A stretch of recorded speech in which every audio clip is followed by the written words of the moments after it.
Estamos aqui começando novamente mais um programa Nos Caminhos do Xamanismo. Espero que vocês tenham gostado do segundo episódio e me dediquei muito ali para mostrar questões muito interessantes para vocês. E eu dou uma dica, a cada programa, se vocês tiverem a disponibilidade para isso, pegue um caderninho e faça as suas anotações, faça os seus questionamentos, faça os apontamentos de suas dúvidas e também coloque as suas observações, para que a gente possa, talvez aí num futuro, fazer uma espécie de conversa, quem sabe é isso, né? De repente, porque eu estou pensando assim, logo depois que a pandemia estiver sob controle, as pessoas estiverem todas vacinadas e a gente puder fazer de novo os encontros com um número grande de pessoas, eu quero fazer um pequeno colóquio de xamanismo aqui na livraria e poder convidar as pessoas se elas quiserem vir. Só que aqui é um pouco pequeno, né? Eu consigo comportar ali no quintal onde eu possa fazer esses encontros, ou esse colóquio, ou esse pequeno ciclo de conversas, eu consigo comportar 20 pessoas, mas quem sabe? Ainda está longe, mas esse é um pensamento que eu quero trabalhar com ele. É o seguinte, primeiramente eu quero agradecer novamente a todas as pessoas envolvidas aqui no projeto do nos Caminhos do Xamã, né? A Cris Pascoal, a Cris de novo, e esqueci de novo, Cris, o seu sobrenome. A Cris é a que faz com que o vídeo, né, com que o vídeo ele chegue aqui no YouTube e passe para vocês esse conhecimento. Eu fiquei de anotar o sobrenome dela, mas eu acabei esquecendo. Mas tudo bem, na próxima vez eu faço isso. Quero agradecer também ao Wagner Frota, que vai ser meu entrevistado no próximo programa, pelos apontamentos que ele fez diante do primeiro episódio que ele assistiu, ao Rafael Pereira, da revista Alfa, que também produz e também edita a minha fala, o meu vídeo, essa conversa que a gente tem aqui. Então agradeço a todos vocês, né? E agradeço também, logicamente, aos telespectadores, não sei se é essa palavra que a gente fala, mas as pessoas que estão aí assistindo, prestigiando e tal. Agradeço também as pessoas que estão dando os likes, quando a pessoa coloca um positivo, porque ela gostou, achou interessante. Eu agradeço também as pessoas que deram os dislikes, né? Às vezes eu não entendo, porque assim fica uma coisa muito oculta, mas beleza, faz parte do jogo. Então agradeço a todos vocês. Hoje o tema vai ser super interessante, onde eu vou abordar a palavra, o fogo e a abertura dos olhos. Olha que interessante. Então, assim, essa proposta de passar para vocês a nossa conversa mediante a um tema é muito instigante, não só para mim, como para vocês também. Então, eu vou tentar ser um pouquinho longo, um pouquinho rápido, porque eu falo muito, eu me alongo muito, tá? Então, a palavra xamã, na realidade, ela não é de origem ocidental, ela é de origem hindu, hindu oriental, ou hindu. Na realidade, assim, a Rússia ela é considerada Europa, né? Mas assim, essa palavra ela está entre a divisa, vamos falar assim, nos Alpes, naquelas montanhas da Sibéria e Tibete e Índia, né? Então a palavra xamã ela não pertence à cultura ocidental, vamos falar assim, né? Ela não pertence à cultura ocidental. Ela é de origem muito muito antiga, assim. Ah, se a gente for pegar a semântica, né, a tradução, né, a etimologia dessa palavra, a gente chega num significado muito interessante, né? Então ela vem da palavra samã ou xamã, né? Samã com S, xamã com X, é de origem de um povo que ainda existe, talvez um dos mais antigos povos ali do norte da Rússia siberiana, que são os Tungus. E é ainda uma outra coisa interessante, a tribo mais populosa da Sibéria. E a língua deles tem como origem a cultura Manchu, que também é uma cultura muito antiga. e significa aquele que vê. Xamã é aquele que vê. Olha que interessante, a palavra xamã. Vamos pensar que a palavra é um objeto semântico, tá? Um objeto etimológico, um objeto que traz um significado através da própria palavra. E muitas vezes até da onomatopeia pode acontecer isso também. Então, xamã vem do verbo sa, né? Que significa ver e conhecer. Então, a gente pode entender que a palavra na sua origem, lá atrás na cultura indo-europeia, porque faz a divisa com o norte da Rússia, é aquele que vê, aquele que faz, aquele que conhece no escuro. Olha que interessante. Esse escuro, ele é colocado pelas pesquisas que eu venho fazendo. Por quê? Na maioria, na sua grande maioria, e talvez na sua totalidade, essas representações que foram feitas nas cavernas, elas foram feitas na escuridão.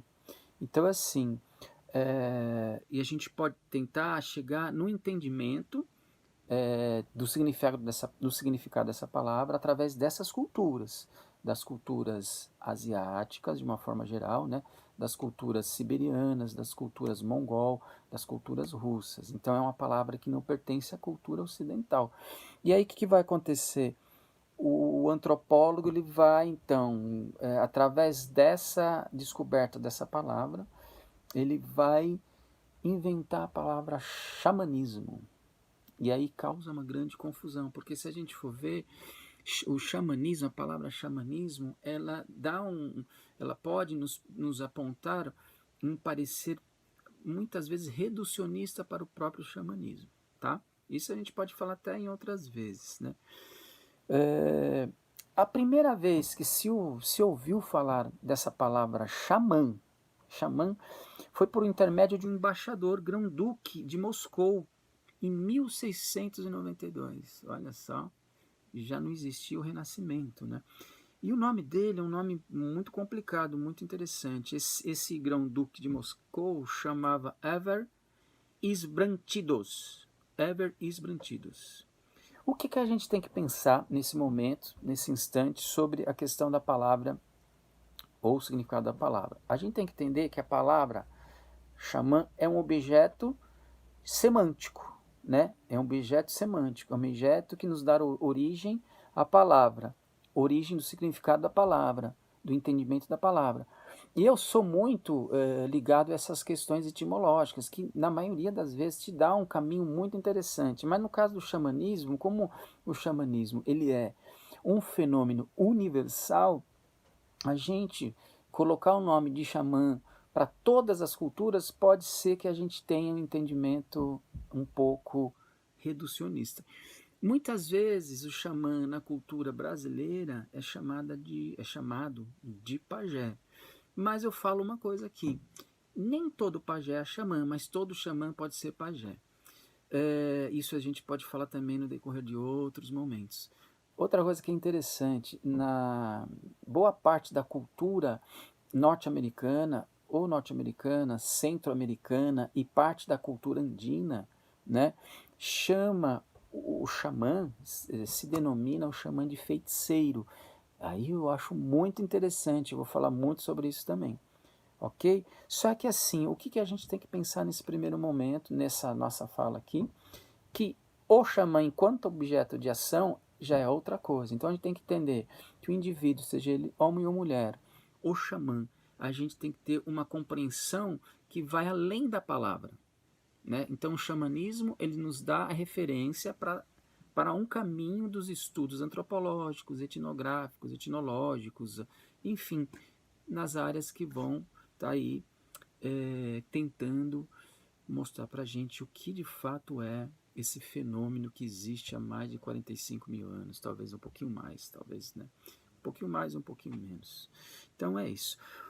Quem popularizou, na verdade, a palavra xamã foi um grande historiador das religiões, que foi o Mircea Eliade, um romeno. Então, a primeira vez que essa palavra começa a ter um corpo dentro da academia mesmo, de uma maneira contundente, e mesmo no meio editorial, foi através da publicação do livro xamanismo, a técnica arcaica do êxtase. Então ele já dá um parecer que o xamanismo, né, o ato de se praticar o xamanismo, seria uma técnica, que eu também acho interessante, concordo, arcaica do êxtase. Quase todos os antropólogos, etnólogos, historiadores concordam com essa definição, não sei se a palavra definição é correta, que o Mircea Eliade nos apresenta, porque ela amplia muito. Então, esse termo se deu, nas minhas pesquisas, em alguns momentos eu achei que o livro foi publicado em 51 e outras vezes em 64. Eu desconfio que o livro foi publicado em 51, tá? Então, de que se populariza aí. Mas, aí que está uma coisa interessante, né? Para não fazer injustiça, a gente tem que falar o seguinte, que a Europa, ela começa a conhecer esse termo xamã na realidade, ou não só o termo xamã, mas sobre o xamanismo, sobre a prática e sobre esses indivíduos que se vestem com roupas tão significativas, tão simbólicas, e que usa tambores e que usa substâncias psicodélicas através de uma mulher.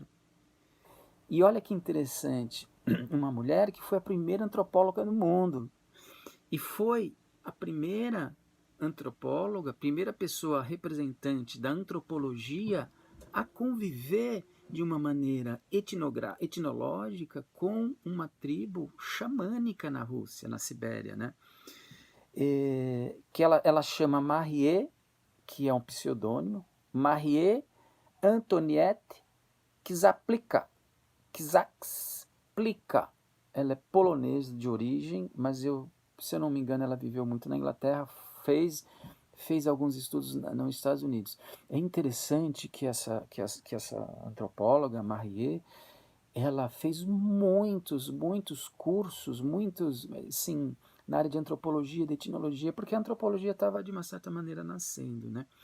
E com ela, a gente vai ter a primeira grande publicação, primeiro nos meios acadêmicos, assim, ainda timidamente, né? E depois vai ser divulgado, deixa eu tomar uma aguinha aqui, para o mundo em 1914, um livro importantíssimo,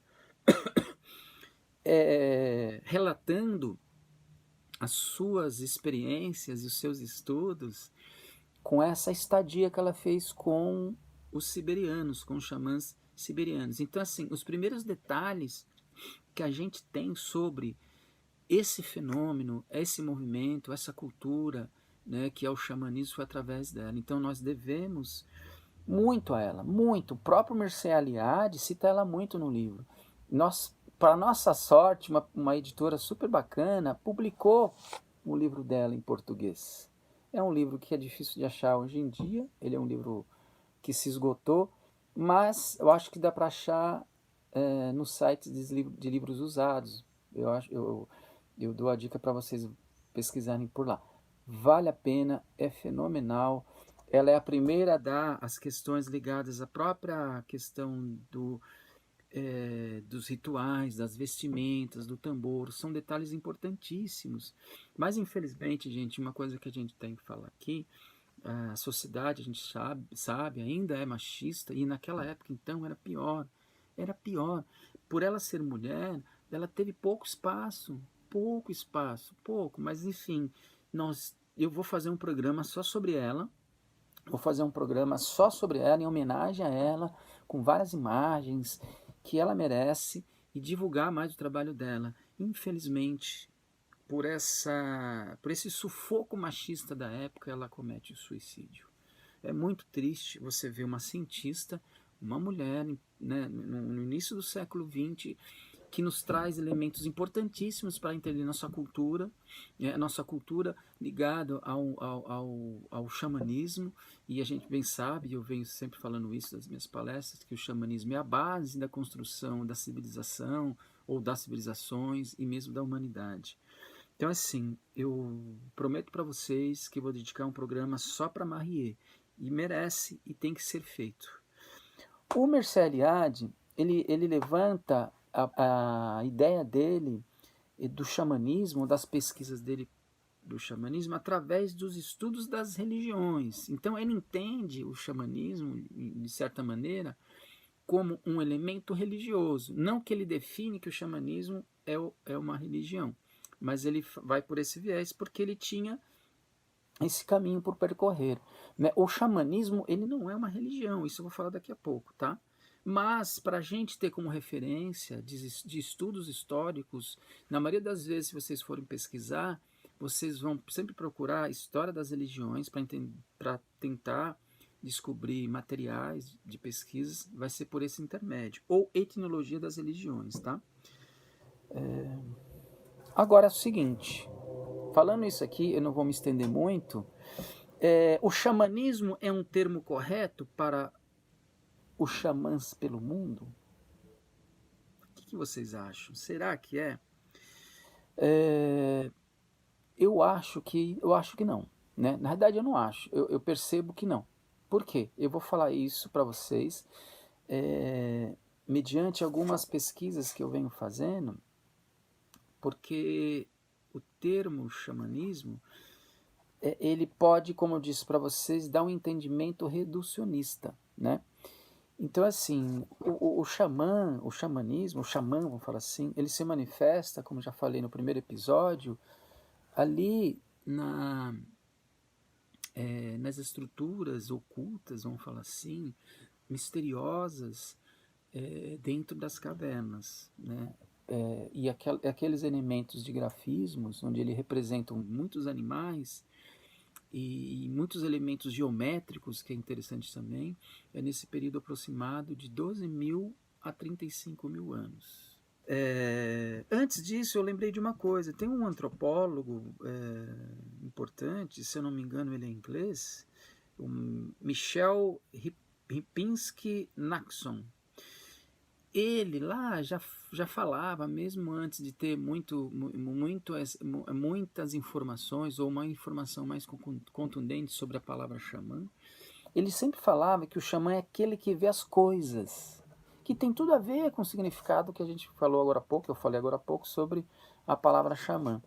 Por que que o termo xamã talvez seria um termo muito reducionista com relação ao xamanismo pelo mundo? Porque cada cultura tem o seu xamanismo. E cada cultura traz na sua língua, né, e são várias línguas, só no Brasil, se a gente pegar a quantidade de etnias indígenas, de culturas indígenas que existem no Brasil, é gigantesca ainda, né? Espero que continue, porque como está indo as coisas, está bem difícil. Mas enfim. E dentro dessas culturas tão variadas no nosso território brasileiro, até mesmo no território da América de uma forma geral, da América do Sul na parte de cima, né? Você tem uma quantidade de línguas significativas, e essas línguas, elas dão os nomes para esse xamã, se ele é uma mulher, um nome particular que a gente desconhece. Agora, o que é importante? A gente ter a palavra xamanismo como referência de estudo, para a gente poder ter uma referência de estudo. Então não seria incorreto, de forma alguma, se alguém chegasse e falasse que o xamã ele é um feiticeiro. E eu vou falar sobre isso daqui a pouquinho. O xamanismo, já que eu falei sobre isso, né? O xamanismo é uma religião? Não, o xamanismo não é uma religião, e muito menos a matriz ou uma matriz das religiões, não. O xamanismo ele é uma estrutura que a gente não consegue dar uma definição, né? Nós podemos, de fato, entender o xamanismo, entender o que é o xamã. E a gente só vai ter a compreensão de maneira muito, muito profunda. Desculpa, gente, o tempo está muito seco. Tem que tomar uma aguinha. Muito profunda, se a gente tiver a oportunidade de se envolver com o xamanismo. E quando eu falo se envolver com o xamanismo, estou falando com o xamanismo tradicional, né? Eu não estou falando com um movimento que se apresenta hoje, que é chamado de neo-xamanismo ou xamanismo urbano. Eu, por enquanto, não vou entrar nesse assunto. Talvez lá na frente eu vou explorar o xamanismo histórico, antropológico, etnográfico, bastante, por enquanto, para a gente poder chegar na compreensão por que, que o xamanismo urbano é dessa maneira, por que, que o neo-xamanismo é dessa maneira, e se de fato é de fato o xamanismo, tá? Tem essa também, ok? Então, assim, todo xamanismo no mundo, pode ter a religiosidade? Pode, e a maioria tem. Como todo xamanismo pelo mundo, além de outras atividades, tem o processo de cura, tem o ato de curar, tem o ato de resgatar a alma, essas coisas todas. Isso eu vou falar em alguns outros programas, com certeza. Então, o que é importante a gente saber, gente, o xamanismo ele não é uma religião. Apesar de a gente entender que existe religiosidade em boa parte, talvez em todas as concepções de xamanismo pelo mundo. O que talvez confunde o povo de uma forma geral, as pessoas, de achar que todo ritual é religioso. Não, existem vários tipos de rituais, né? Então, assim, existe sim rituais religiosos dentro do xamanismo, não tem problema nenhum, isso faz parte até da cultura. Então, o que a gente tem que entender? Para a gente entender isso, a gente tem que compreender que o xamanismo muitas vezes se confunde com a magia e a magia com o xamanismo e com a própria feitiçaria, apesar do xamã ser um feiticeiro, né? E por que é importante a gente falar isso? Porque assim, o que difere então o xamã feiticeiro de um feiticeiro bruxo? O xamã, ele tem um domínio das técnicas arcaicas do êxtase. Ele é um ser que produz o transe.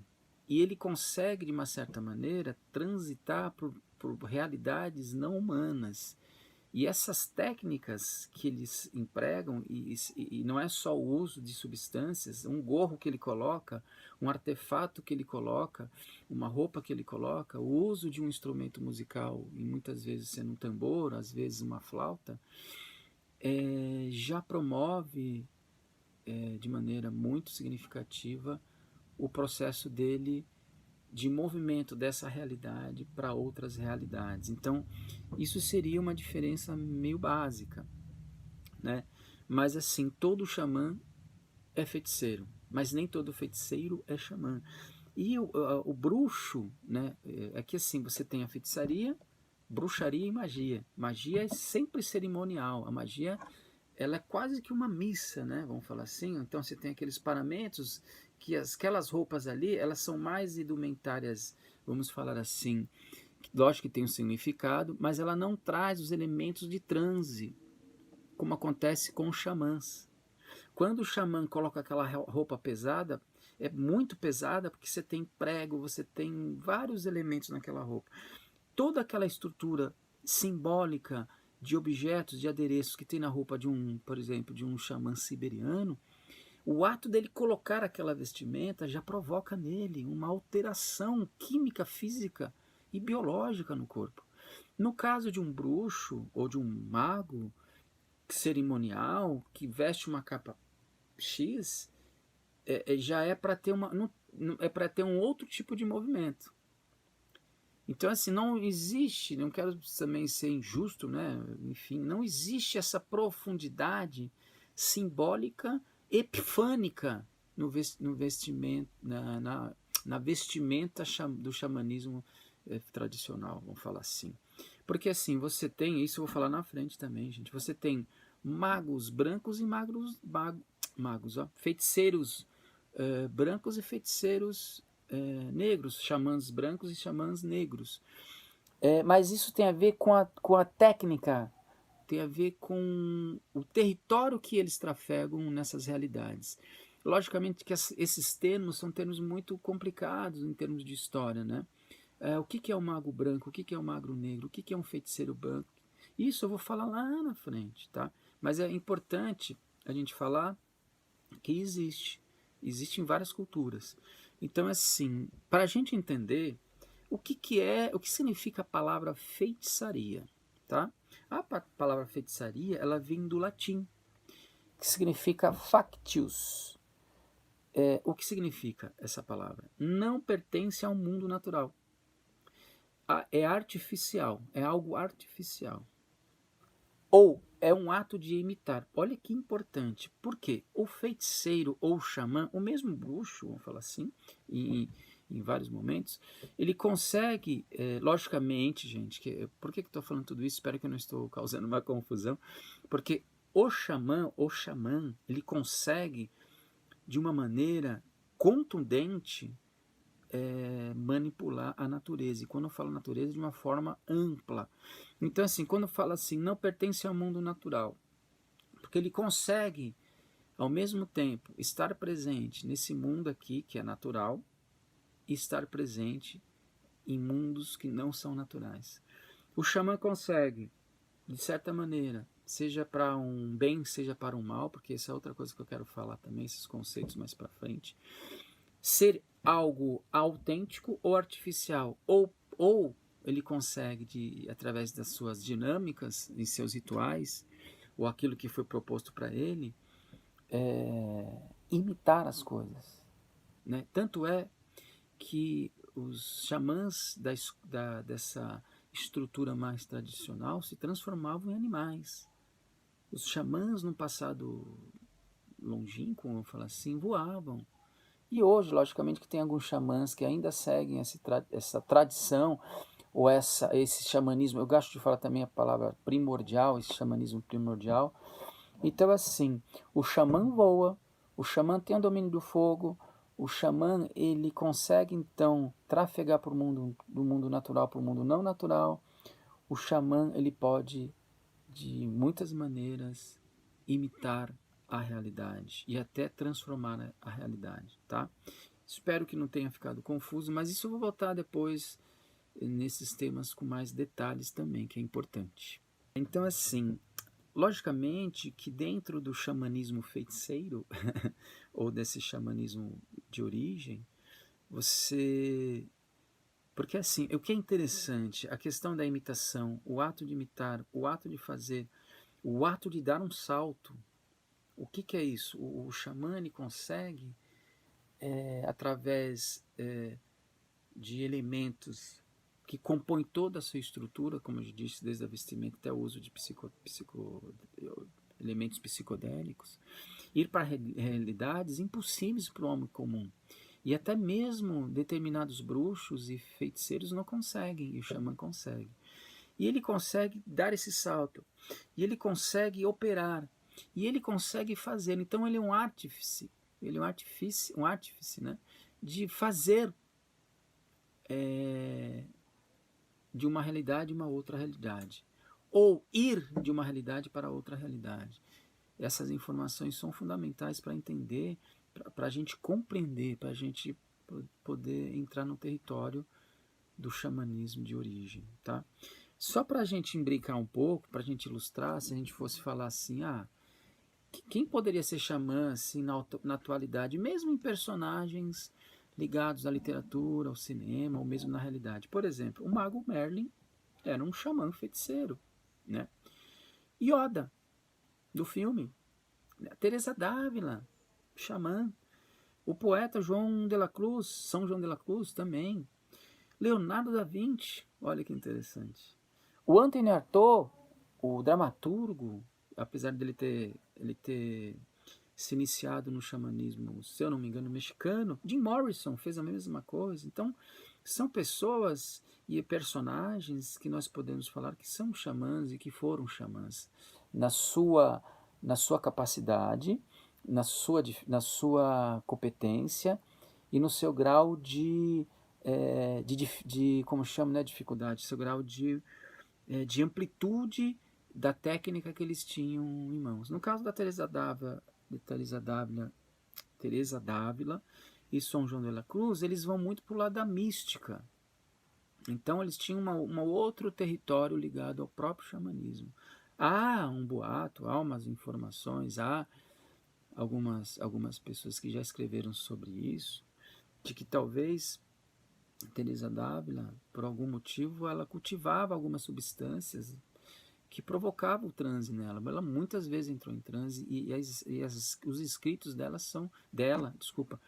são muito profundamente ligados às questões místicas que nos trazem assim contemplações. Então a gente tem que entender que o xamanismo ele trafega por realidades literárias, realidades artísticas, mas isso é um tema que a gente vai abordar muito lá para frente, tá bom? Então o xamanismo confunde-se no decorrer da história com a feitiçaria, né? O xamanismo e a feitiçaria, o que a gente pode colocar de diferença é aquilo que o próprio Michel Eliade nos traz, que é a técnica arcaica do êxtase. Então, o xamã, sendo mesmo por excelência um feiticeiro, o que difere ele da feitiçaria, ou de um feiticeiro, ou de um bruxo, é ele ter como primazia, como referência maior, a técnica arcaica do êxtase, tá bom? Uma coisa que é interessante também, o xamã, mas também o feiticeiro, mas também o bruxo, o próprio mago, principalmente o bruxo, o feiticeiro, o xamã, né? Eles tinham domínio sobre o fogo, só que o xamã ele vai além só do domínio do fogo. Ele tem uma relação profunda sobre o fogo, o xamã. Então, assim, existe uma imagem que eu vou tentar captar para vocês e colocar aqui no vídeo, onde uma xamã, se eu não me engano, siberiana, ela está diante de uma fogueira e essa fogueira existe pedaços bem salientes de madeira, e quando essa madeira se torna um carvão em brasa, ela pega e ela come, ela engole o carvão. E eu quero mostrar algumas fotografias, se eu conseguir, eu ponho aqui para vocês. Existe um vídeo, eu vou deixar o link do vídeo, o vídeo eu não posso mostrar, mas não tem como eu mostrar para vocês, mas eu vou deixar o link do vídeo dessa representação para vocês poderem constatar o que eu estou falando. É muito interessante. Esses xamãs, seja ele homem ou mulher, depois de vários processos ali, por horas, depois de ter usado, né, já está com a vestimenta, já está com tudo que levou essas pessoas a ter uma dinâmica profunda no seu transe, eles, quando eles chegam nesse ápice de usar a brasa ou o fogo, é que esse fogo traz determinados espíritos que eles precisam acessar, conversar ou mesmo entrar em combate. É algo muito interessante, cara. Então, assim, o xamã, eles acreditam, né? Eles acreditam mesmo, e a prática para eles traz essa referência de que o fogo traz um dom, logicamente que a cultura deles não vai usar esse termo, né? Que traz um dom aos estáticos para com ele ver espíritos e iluminar seus olhos com a visão. Lembra o título da nossa conversa aqui? Não é? Olha cá. A palavra, o fogo e a abertura dos olhos. Então, assim, quando o xamã, diante de uma estrutura que ele, de uma missão, vamos falar assim, ou de um trabalho, porque muitas vezes o xamã, em muitas culturas, denomina a pessoa que o contratou de cliente. Olha que interessante, a gente vai falar disso também. Enfim, o que significa então para o uso dos xamãs, o uso do fogo? Eu fiz umas anotações super interessantes aqui.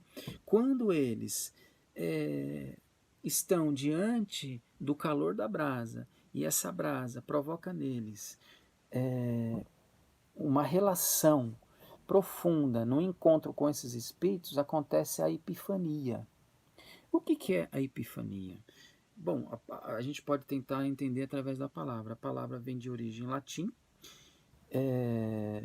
que significa visível ou aquilo que aparece. Tornar-se visível ou aquilo que aparece.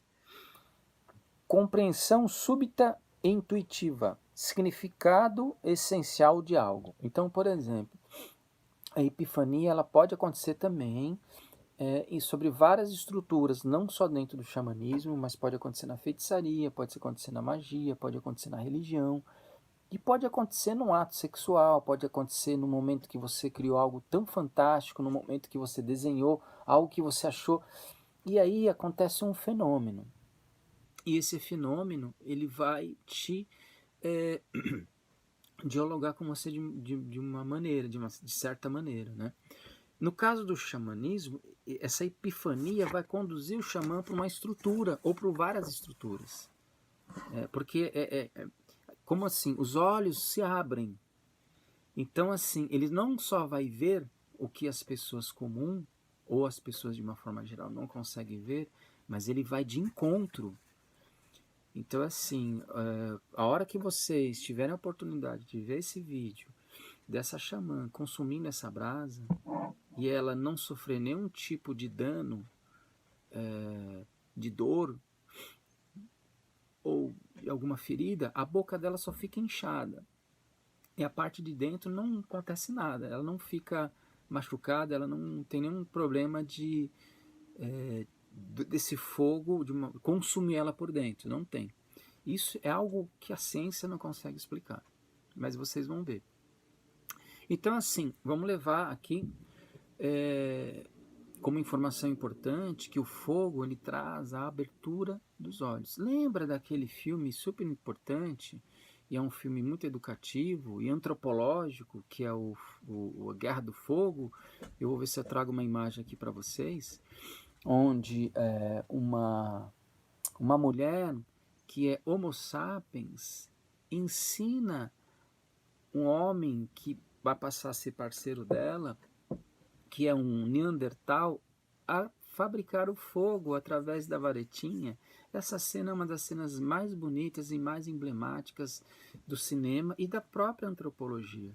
E ali ela tá, e ele fica tão encantado, e essa coisa de a gente falar dos olhos, né? Ele começa a regalar os olhos, porque como eles não falavam, ele emitia uns sons pela boca, que só aquele gesto dele já te comove muito. Então, assim, o fogo, ele é um elemento de início primordial e ainda continua no trâmite da relação do xamanismo com nossa realidade e com outras realidades. Então, assim, essa epifania, ela traz, então, a dinâmica de iluminar com a visão. A visão passa a ter uma iluminação.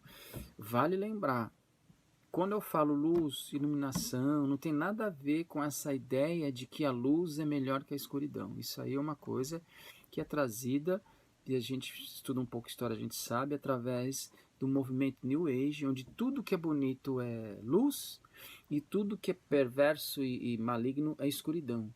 Né? E tudo que é bonito e sagrado é branco, e tudo que é nevasto e maligno é preto. Isso não existe. Isso é uma invenção, né? Então é assim, vamos se tornar todos iluminados. Gente, a gente tem que estudar as coisas para entender. Então assim, no xamanismo não existe isso, que a escuridão é maligna, ou é pior, ou é melhor, ou a luz é melhor ou é pior. Isso não existe no xamanismo, tá? Quando eles falam iluminar, é de fato trazer para uma realidade, um meio que não era possível na vida ordinária. É nesse sentido que é essa iluminação. Na verdade, eu gosto de falar, como é o título do programa mesmo, aqui, ó, a abertura dos olhos. Então, acho que essa fala ela é mais interessante. Então, assim, essa abertura com a visão através da epifania, quando se usa o fogo nas entranhas do corpo desses indivíduos. É muito interessante. Tem uma coisa aqui que é legal. Alguns xamãs da Europa tinham uma relação tão profunda com o fogo, olha que interessante, que muitas pessoas, às vezes, os espíritos do fogo os tomavam. E olha só, quando os espíritos estavam presentes diante dessa dinâmica, dessa atividade de consumir o fogo, olha que interessante, quando os espíritos estavam em movimento ali no corpo daquela pessoa, aquele fogo lá dentro dela, olha só, essas pessoas liberavam chamas pelo nariz, pela boca, pelo corpo, durante os rituais ou sessões de cura ou cerimônias. Isso, se acontece aqui na cidade, no meio urbano, a gente vai ficar totalmente assustado, mas isso é possível. Vale lembrar que existem muitos registros de pessoas que morreram de autocombustão, o corpo pegou fogo. Isso é um grande mistério para a ciência, mas isso tem relatos. Eu tenho aqui na minha biblioteca a coleção completa da revista Planeta pequenininha, e tem muitos relatos de pessoas que entraram em combustão. É uma coisa esquisitíssima, mas interessante. E talvez tenha a ver com essa questão do próprio fogo, né? Então, por exemplo, essa chama que come a brasa, ela não sente nada, como eu falei, os lábios ficam de fato inchados, mas não há queimadura no corpo interno. Mas se uma pessoa comum for fazer isso, ela morre. Ela morre. Então, há um processo químico no corpo desses indivíduos que ainda a biologia não consegue nos dar um parecer. É isso que é o xamanismo, gente. É por isso que é difícil de definir o xamanismo, falar sobre o xamanismo. Como você pode chegar para um biólogo e falar que uma mulher ficou ali por meia hora comendo brasa? Ele vai falar, não, essa mulher vai morrer. Não morre, tá? Essas informações são importantes para a gente entender a profundidade do que é o próprio xamanismo.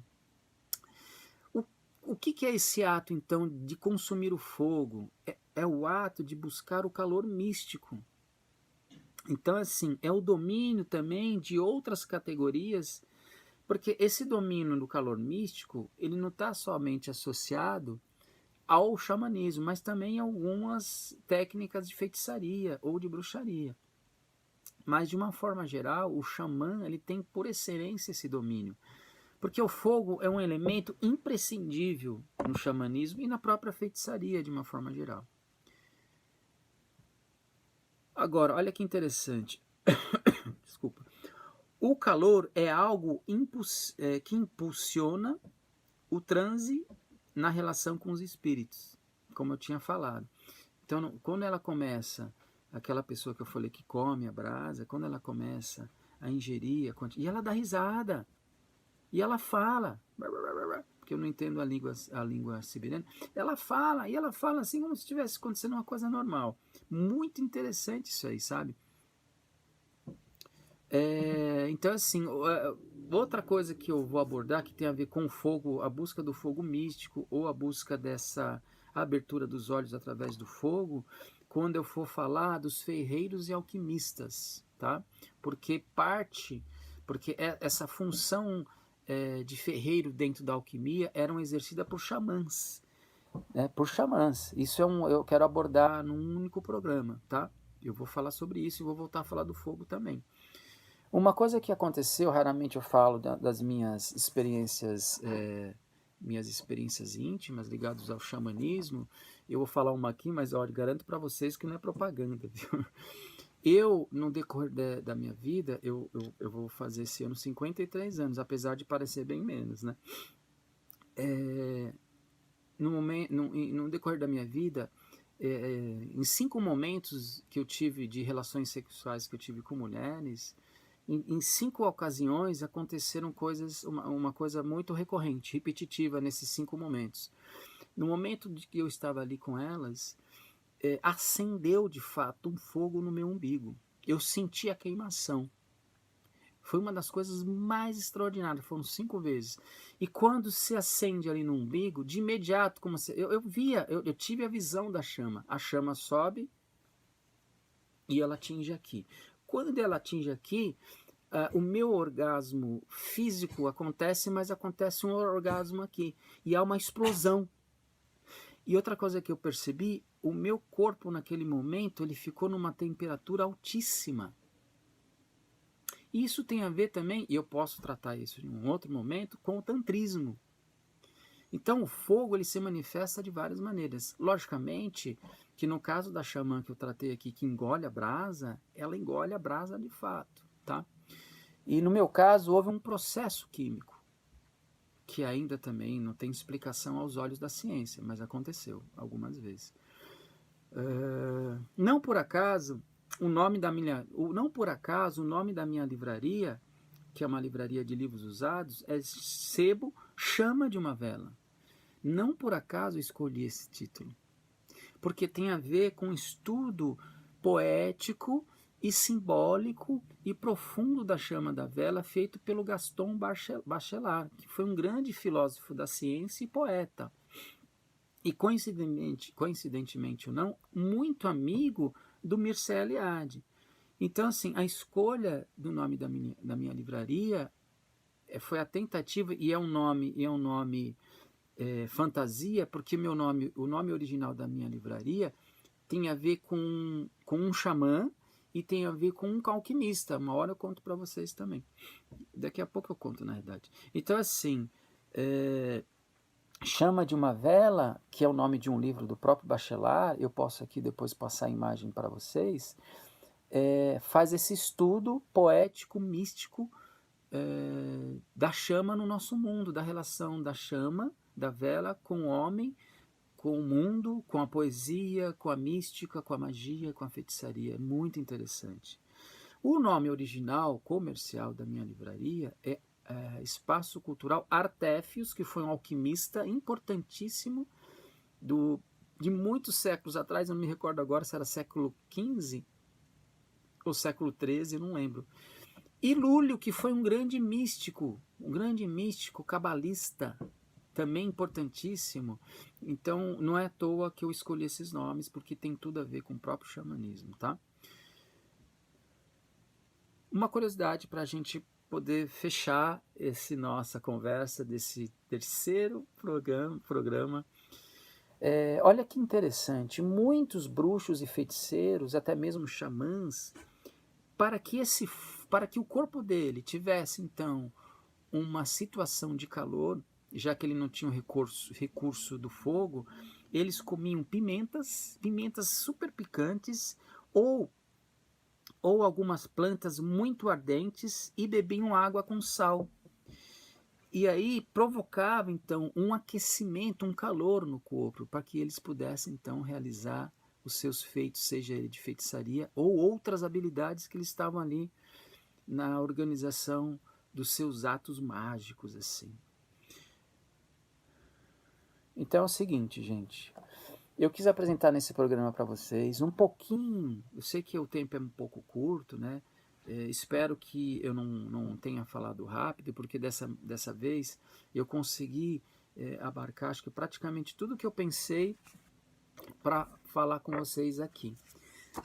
Eu estou escrevendo um livro, isso que é importante falar, que tem a ver até com essa questão da abertura da visão, né? Da abertura dos olhos, eu estou escrevendo um livro já vai fazer 3 anos, acho que mais. O título é A Humanidade Adormecida, onde eu vou falar de xamanismo. Em alguns capítulos eu vou falar dos fenômenos aliens, mas o objetivo é falar sobre xamanismo. Por que esse título? As pessoas, de forma geral, elas estão num estado de sono, de uma forma geral. Elas não estão despertas, vamos falar assim. Os xamãs estão lúcidos o tempo inteiro. Eles estão com os olhos abertos. Então, por isso que eu vim escolher o título desse meu livro, que, quem sabe, ano que vem, eu publico ele e vocês vão ter em mãos. Nos 2 últimos vídeos, né, nos 2 primeiros programas que eu fiz, eu falei da ausência e presença do humano. Então, para fechar essa nossa fala, esse terceiro programa que eu faço com tanta dedicação e carinho para vocês, eu queria só apontar uma coisa. Então, assim, como eu levantei ali que no primeiro programa a gente tinha a ausência e a presença do humano na relação xamânica diante daquelas estruturas tão magníficas de pinturas feitas naquelas cavernas, eu coloco o seguinte: o humano está O humano está quando ele exerce a pintura ritual ao mesmo tempo. Então, o humano está presente quando ele exerce a pintura. Quando o humano, que é o xamã, está ali diante daquelas rochas, dentro de uma caverna, exercendo a pintura. Mas, ao mesmo tempo, desculpa, ele está ausente, porque ele traz no corpo dele um outro personagem, que é o próprio xamã, em condição, é o próprio indivíduo, desculpa, em condição de xamã. Então, a ausência humana, a presença dos xamãs é quando ele próprio... Ixi, gente, me atropelei aqui. Eu escrevi, mas escrevi tudo errado. A ausência humana, quando os xamãs apresentam a ele próprio como um não humano, e sim um ser antropomorfo. Ah, entendi. Então é assim, a ausência humana é quando ele se representa enquanto animal, tá? Enquanto animal, um ser antropomorfo, com cabeça de, no caso da Lascaux, né, com cabeça de animal e corpo humano. E a presença do humano é quando ele se manifesta através da pintura. E a ausência e a presença são constantes no xamanismo, porque ele está humano e está xamã em vários momentos. E essa dinâmica é interessante, que o xamã tem sob controle, tá? A invisibilidade que eu falei no segundo programa é quando o xamã assume a realidade dele enquanto não humano. Ou seja, o corpo humano dele está na invisibilidade com relação a nós, na realidade humana. Então, assim, quando ele acessa o que a gente vai chamar de duplo. E eu vou ter um programa, né, mais pra frente, que eu vou falar sobre o duplo. Gente, eu quero agradecer mais uma vez, com todo o carinho, com todo o afeto, a presença de vocês. Dessa vez eu acho que eu alonguei um pouco esse programa aqui, mas eu faço com muito carinho. Peço que vocês se inscrevam no canal, deem a sua curtida. Eu vou deixar meus contatos sociais e virtuais para que vocês, se vocês tiverem a necessidade e a vontade de me conhecer, estão lá. Desejo a todos sempre curiosidade, carinho e pesquisem, estudem. É tão prazeroso, é tão bacana e estou aqui para servir vocês. Um forte abraço e tudo de bom. Até a próxima. Valeu, obrigado.